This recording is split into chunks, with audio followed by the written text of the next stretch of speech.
Hi, வணக்கம் எல்லாருக்கும்.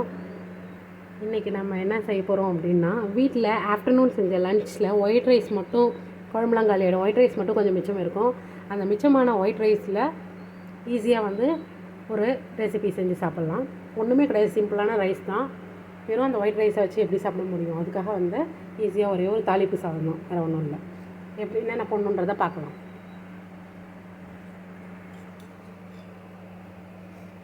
வானல்ல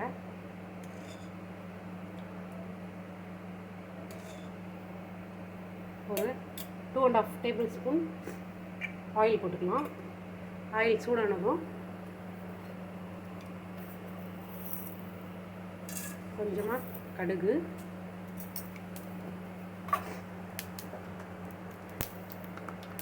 கொஞ்சம் பெருங்காயத்தூள்,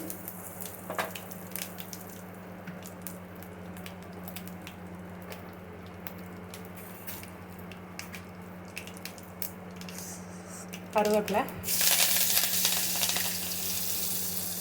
பச்சை மிளகா,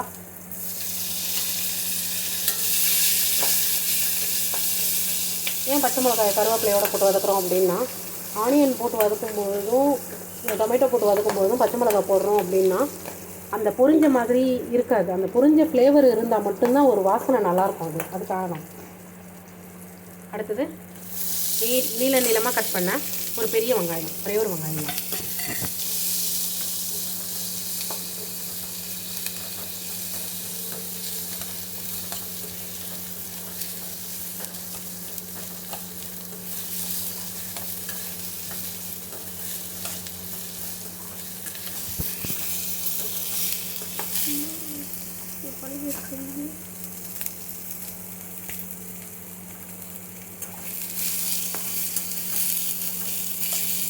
அடுத்து தக்காளி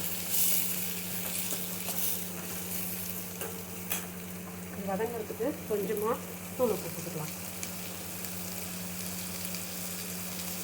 ரைஸ்க்கும் சேர்த்தே போட்டுக்கலாம்.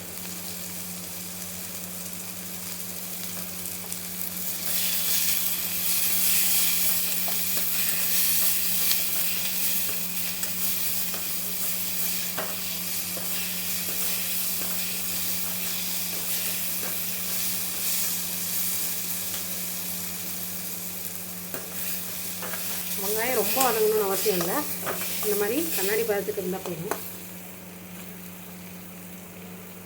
இப்போ இதில் மதியம் வடித்து வச்ச மீதி இருக்க வெள்ளை சாதம் நல்லா உதிர்த்து போட்டுக்கோங்க.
இதில் தக்காளின்றது ஆப்ஷனல் தான். நீங்கள் தக்காளி இல்லாமல் வெறும் எண்ணெய் ஊற்றி கடுகு, கடலைப்பருப்பு, வெள்ளை உளுந்து, கருவேப்பிலை, பச்சை மிளகா, வெங்காயம் மட்டும் தாளிச்சும் செஞ்சுக்கலாம். தக்காளி ஆப்ஷனல் தான். உங்களுக்கு பிடிச்சிருக்கு, தக்காளி பிடிக்குன்றவங்க டேஸ்ட்டுக்கு போட்டுக்கோங்க, பிடிக்காதுன்றவங்க ஸ்கிப் பண்ணிடுங்க.